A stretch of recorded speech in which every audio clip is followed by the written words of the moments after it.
Mark sat on the terrace of his rented house near Udon Thani and stared at his phone. The message from his wife, Porn, had arrived 3 hours ago. Only 4 words: "I stay with Mom." No explanation, no discussion, no return announced. That was 2 weeks ago. Since then he had not seen her. Her clothes were still hanging in the closet. Her cosmetics were still in the bathroom. But she was gone. Not in a dramatic way, not after an argument. She had simply left when his Social Security check had not been enough for all the expenses for the 3rd time in a row. Mark did not understand it. They had been married for 5 years. They had plans. He had thought they would grow old together, but then the money had become tight. And suddenly, the marriage was over. Without words, without a fight, simply over. If you like the stories I tell, please consider hitting the subscribe button. Your support is crucial for the growth of this channel and helps me find time to create these videos despite my commitment to a full-time job. Thank you for being here.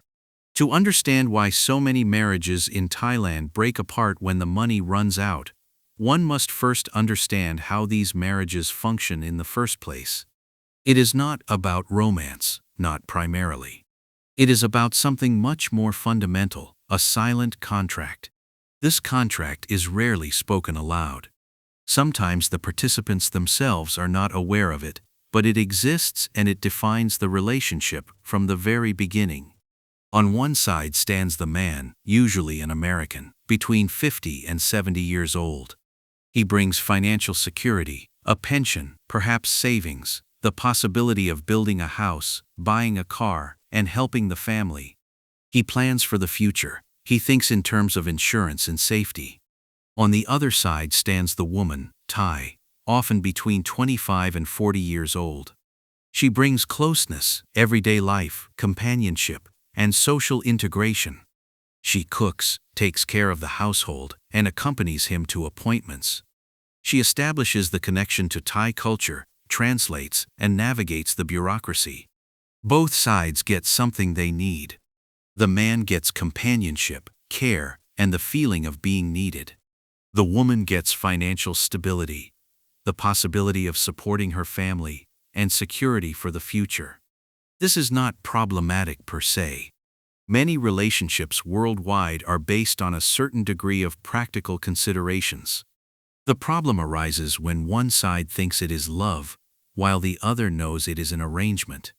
Mark had met Porn in a bar in Udon Thani. Not a girly bar as he always emphasized. A normal bar where locals and foreigners came together. Porn had worked there as a waitress. She had been quiet, polite, and not pushy. They had become friends over several weeks. Mark had been impressed by her modesty. She never asked for money. She did not want expensive gifts. She simply seemed to enjoy his company. After 3 months, Mark asked her if they wanted to move in together. Porn agreed. A year later, they were married. A traditional Thai wedding in her home village. Mark had paid the dowry, 200,000 baht, about $6,000. He had done it gladly. It felt right. The first few years were good. Porn cooked every day. She kept the house clean, she smiled a lot. She accompanied him to meetings with other expats, helped him with shopping, and took care of him when he was sick. Mark gave her 10,000 baht every month, about $300, for household money and personal expenses. He also paid the rent, 12,000 baht a month, as well as electricity, water, and internet. He occasionally bought her clothes or jewelry, not expensive but nice. And he supported her family. 5,000 baht a month went directly to Porn's mother. In addition, there were occasional special payments. A new roof for the family house, a motorcycle for her brother, medicine for her father. In total, Mark spent a large portion of his pension on Porn and her family. His pension was $2,200 a month. That was a lot, but Mark thought it was an investment in their common future. What Mark did not understand, and what many men in his position do not understand, was that Porn's affection was directly coupled with this financial investment. Not consciously, not calculatingly, but it was real. Porn had married Mark because he offered security, because he could help her family, and because he made a life possible that she could never have had alone. She liked Mark. She respected him. She was grateful, but she did not love him in the sense that Mark thought. And when the money became scarce, everything changed. The problems began creeping in. Mark did not even notice them at first. It started with his savings shrinking faster than expected. He had thought he could live off his pension and keep the savings as a buffer.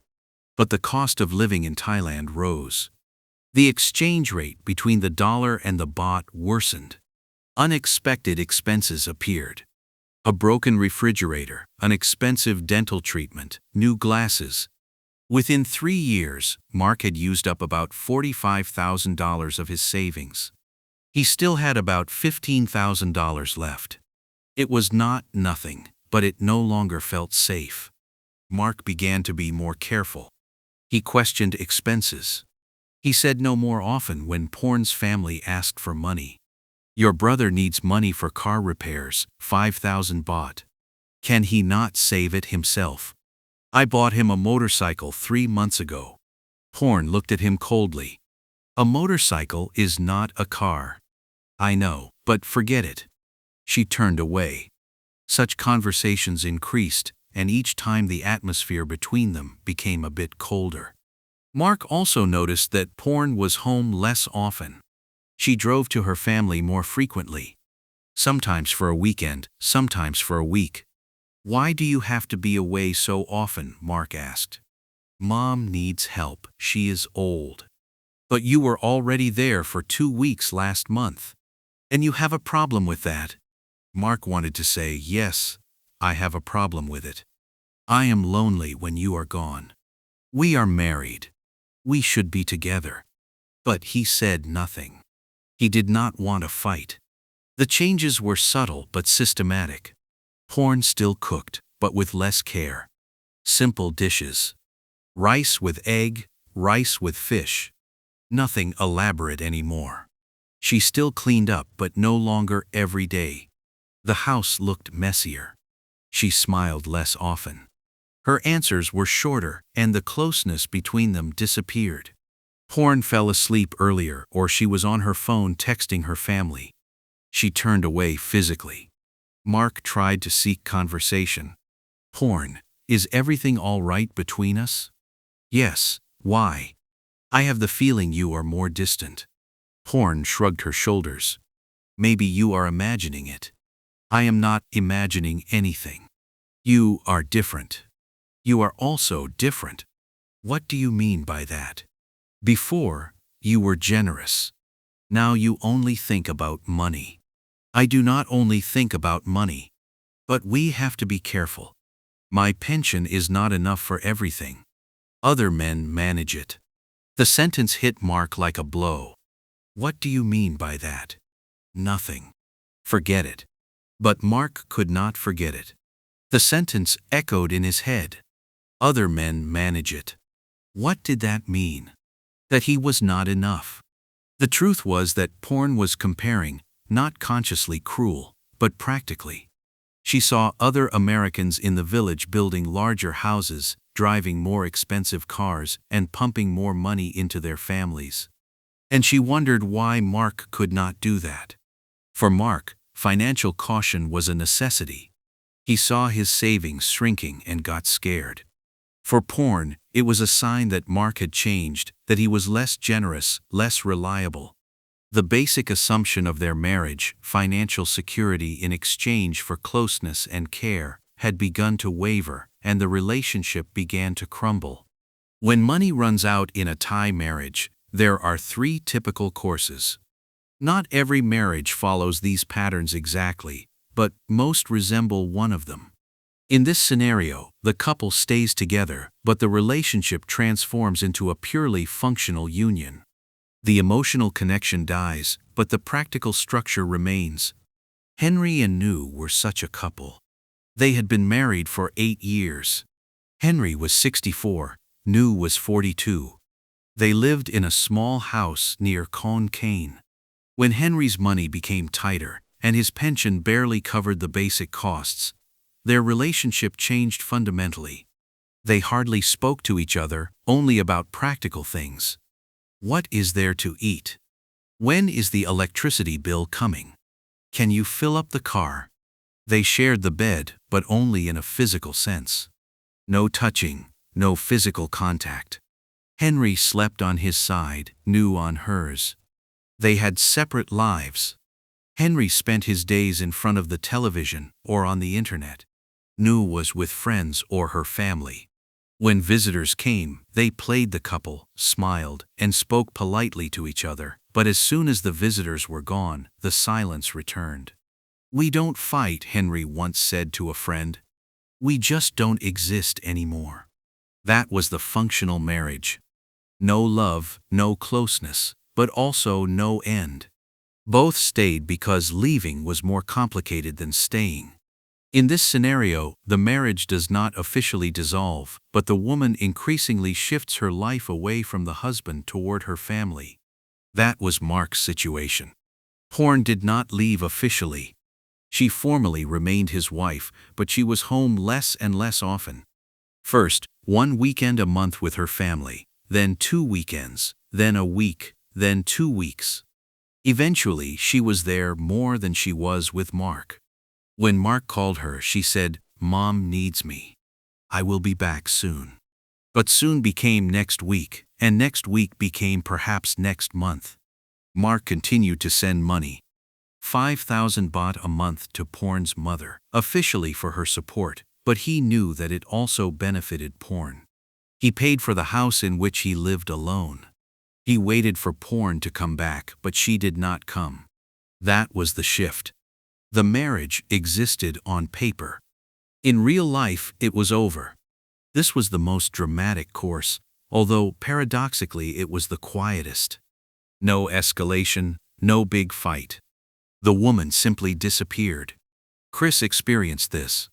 He was 68, his wife Lek was 36. They had been married for 4 years. When Chris's savings were exhausted and his pension only covered basic costs, Lek began to withdraw. She spoke less. She no longer smiled. She seemed absent. One morning Chris woke up and Lek was gone. Her clothes were gone, her personal things were gone. No message, no explanation. Chris called her, she did not answer.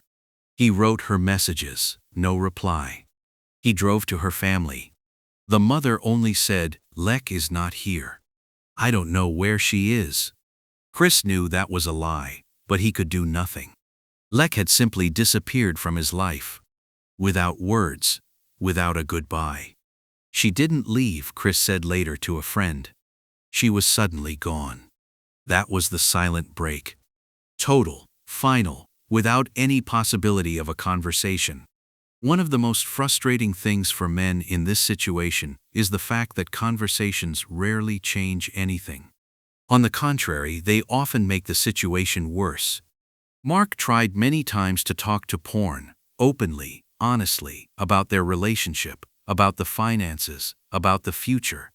But every conversation followed the same pattern. "Mark, Porn, we need to talk. I have the feeling our marriage is falling apart." "Porn, why do you say that, Mark? You are never here. You are always with your family. And when you are here, you hardly speak to me, Porn. Because you have changed." "Mark, I have not changed. I am just trying to handle money responsibly." "Porn, exactly. Before, you were generous. Now you count every baht." "Mark, that's not true. I still spend a lot of money on you and your family." "Porn, not as much as before, Mark. Because I don't have as much anymore. My savings are almost gone. My pension is barely enough." "Porn, other men manage it better." And there it was again, the comparison, the accusation. Mark tried to remain objective. "Porn, it's not about what other men do. It's about us. About our marriage. Do you still love me? Porn was silent. Then she said, "Love is not enough when there is no money." The sentence broke Mark's heart, but it was honest, brutally honest. The problem was that for porn, love and money were not separate. They were interwoven. Mark's ability to care for her was an expression of his love. When this ability diminished, it meant in her eyes that his love was diminishing. For Mark, this was absurd. He loved porn as much as on the first day, even more, because they had spent so much time together. But for porn, words were irrelevant.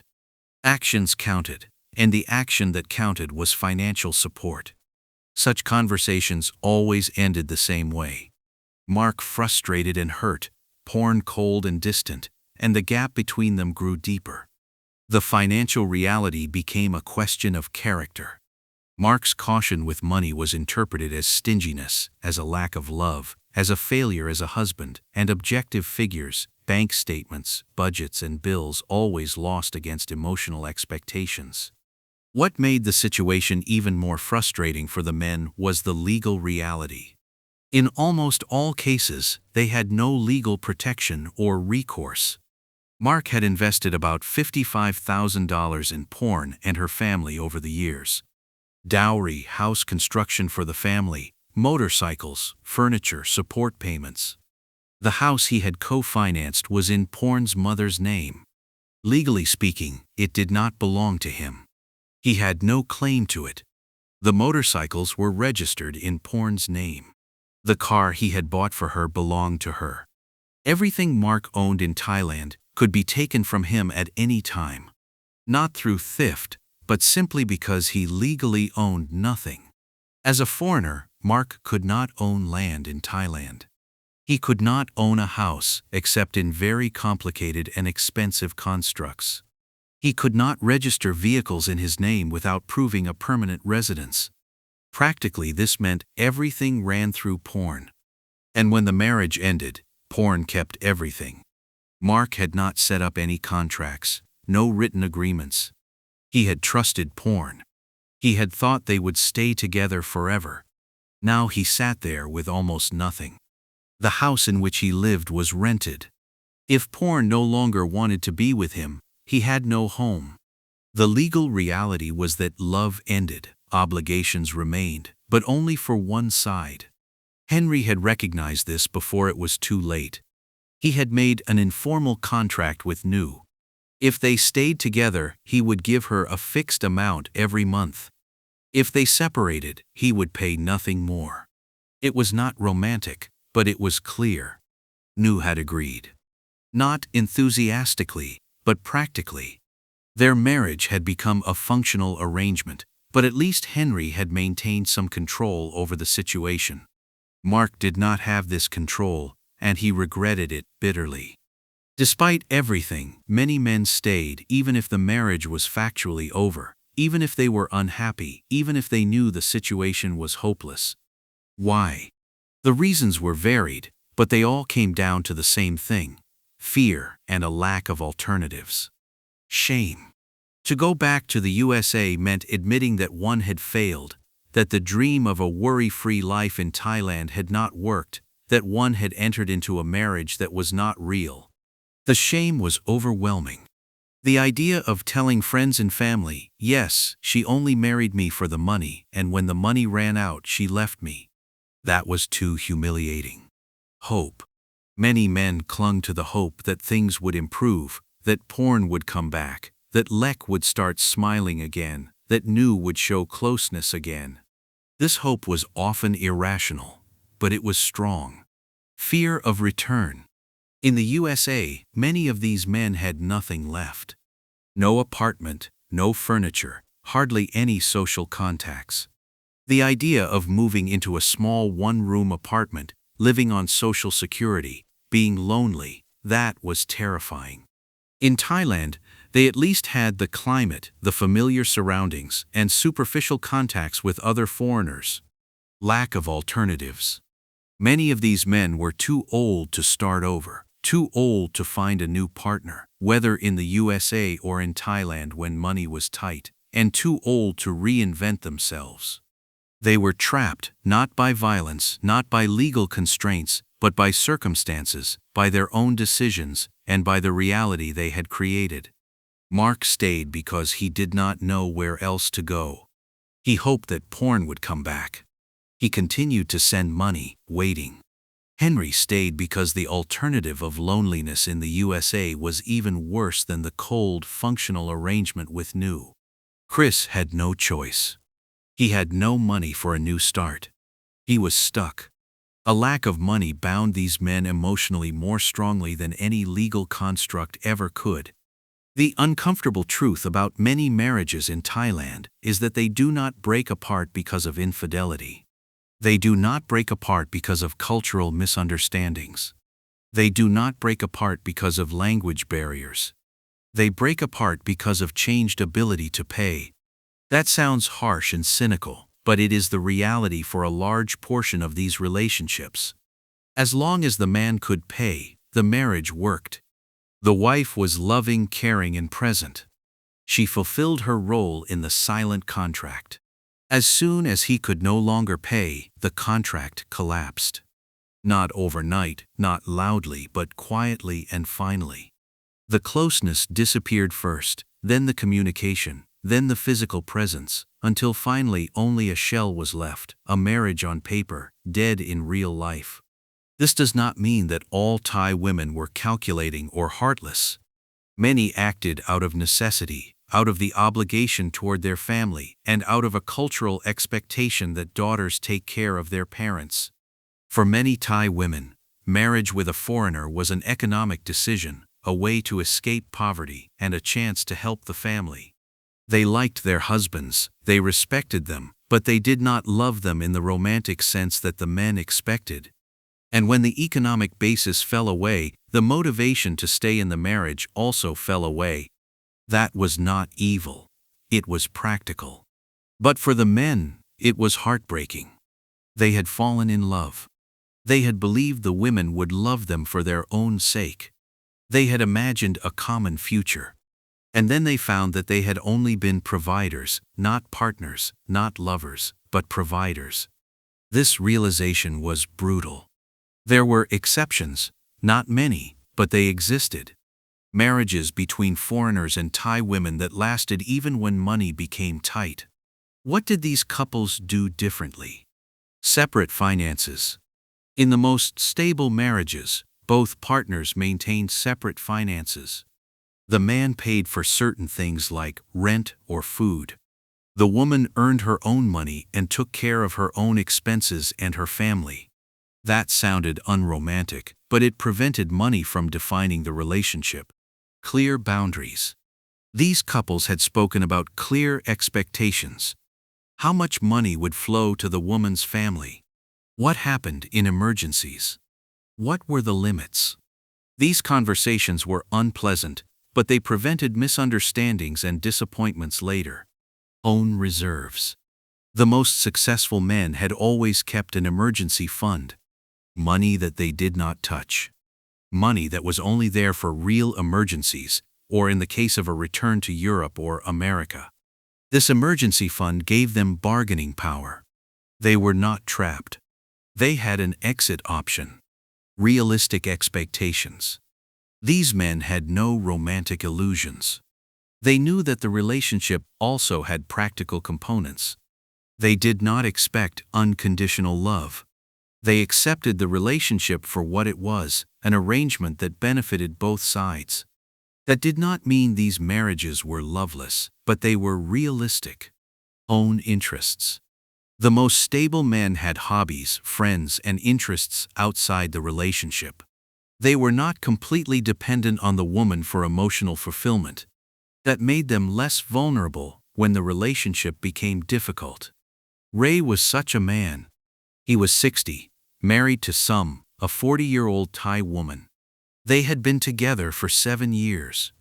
When Ray's savings became tighter, the marriage remained stable. Why? Because Sum had her own job. She worked in a hotel and earned her own money. Ray paid the rent and the food, but Sum was not completely dependent on him. Because they had clear agreements, Some supported her family with her own money, not with Ray's, because Ray had realistic expectations. He knew that some had married him because he offered stability, but he accepted that. And over time, genuine affection had developed. Their marriage was not perfect, but it was stable, even when money became tight. Those were the marriages that worked. The marriages in which money was not the foundation, but only one aspect. Mark sat in his house and knew that it was over. Porn had not come home for a month. She no longer answered his calls. His messages remained unread. He had stopped sending money to her family. What was the point? She was no longer his wife, not really. But he could not make it official. He could not bring himself to get a divorce. That would mean admitting that it was over, that he had failed. So he sat there, in a rented house in Thailand, alone with shrinking savings and a pension that barely sufficed. He thought of the last 5 years, of the happy moments, of Porn's smile, of the hope he had felt. Had it all been a lie? No, not entirely. Porn had liked him. She had fulfilled her role as long as the contract held. But it had never been what Mark had thought. It had never been love. Not the kind of love that survives crises. Not the kind of love that stays when the money runs out. Mark understood that now. But understanding did not ease the pain. He would stay in Thailand because he could go nowhere else, because the shame was too great, because the hope, as irrational as it was not yet completely dead. He would wait for a sign from Porn, for a message, for anything. But deep in his heart he knew she would not come back, not if his financial situation did not change, and it would not change. Mark had become a prisoner of his own dream. In Thailand, there are thousands of men like Mark. Thousands of marriages that are only held together by money. And when the money runs out, these marriages crumble. Not dramatically, not with shouting or violence, but quietly and finally. The women go back to their families. The men remain behind, confused, hurt, and trapped. Some go back to the USA, ashamed, broken, and lonely. Others stay, wait, hope, and slowly become invisible in a country they never really understood. The uncomfortable truth is that money in many Thai marriages is not a bonus. It is the foundation. And when this foundation breaks, it is revealed whether more than habit and necessity remains. In most cases, it is not. This is not an accusation against Thai women. It is not a romantic tragedy. It is simply the reality of a form of relationship based on unspoken contracts. As long as both sides can fulfill their role, it works. If one side can no longer fulfill its role, it ends. Quietly, finally, without mercy. Mark is still sitting in his house, waiting, hoping, and knowing deep in his heart that Porn will not come back. That is the silent truth about marriages in Thailand when the money runs out. Thanks for watching. See you in the next interesting story. If you liked it, leave a comment and hit the like button. See you then.